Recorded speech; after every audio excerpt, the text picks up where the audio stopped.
Casey at the bat. The outlook wasn't brilliant for the Mudville Nine that day. The score stood 4-2 with but one inning more to play. And then when Cooney died at first and Barrows did the same, a sickly silence fell upon the patrons of the game. The straggling few got up to go in deep despair. The rest clung to that hope which springs eternal in the human breast.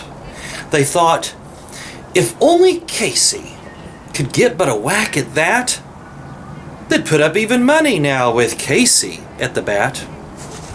But Flynn preceded Casey, as did also Jimmy Blake. And the former was a pudding and the latter was a fake. So upon that stricken multitude grim melancholy sat, for there seemed but little chance of Casey's getting to the bat. But Flynn let drive a single, to the wonderment of all, and Blake, the much despised, tore the cover off the ball.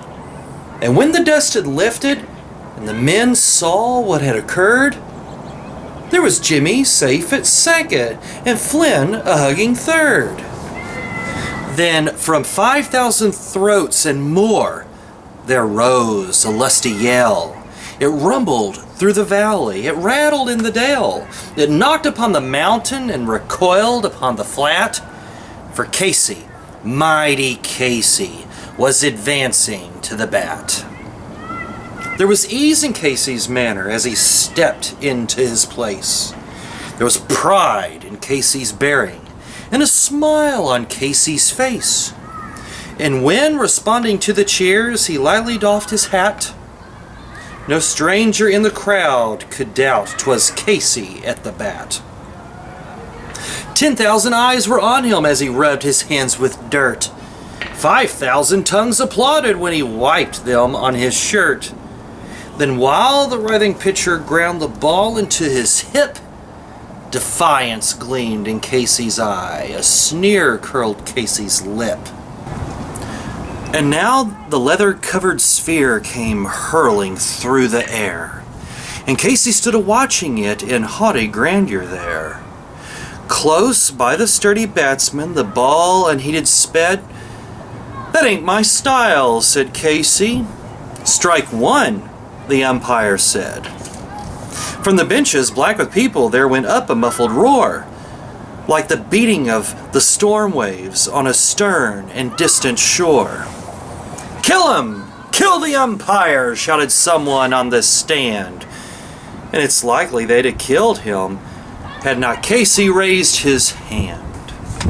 With a smile of Christian charity, great Casey's visage shone. It stilled the rising tumult. He bade the game go on. He signaled to the pitcher, and once more the spheroid flew. But Casey still ignored it. And the umpire said, "Strike two."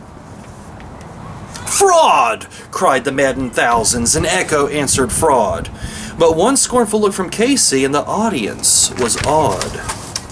They saw his face grow stern and cold. They saw his muscles strain. And they knew that Casey wouldn't let that ball go by again. The sneer is gone from Casey's lip. His teeth are clenched in hate. He pounds with cruel violence his bat upon the plate. And now the pitcher holds the ball. And now he lets it go. And now the air is shattered by the force of Casey's blow. Oh, somewhere in this favored land the sun is shining bright. The band is playing somewhere, and somewhere hearts are light. And somewhere men are laughing, and somewhere children shout.